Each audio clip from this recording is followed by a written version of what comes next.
আজকে আমার সেই ছোট্টবেলার বান্ধবীটার আশীর্বাদ হয়ে গেল। দুদিন পরে এই মালটাও চলে যাবে বিয়ে করে। তো আশীর্বাদে আজকে আমরা সবাই মিলে কি কি করলাম তার ছোট ছোট একটু ক্লিপ তোমাদের শেয়ার করে নিলাম। এই দেখো আমাদের নতুন জিজু, ওকে তো কোলে তুলেছে। এই সিনটা কিন্তু স্বাভাবিক, কিন্তু এর পরে কি হতে চলেছে সেটা খালি দেখো।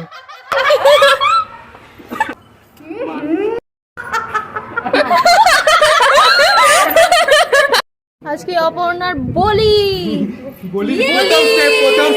রাত্রে আমাদের গুণাগানটি হবে।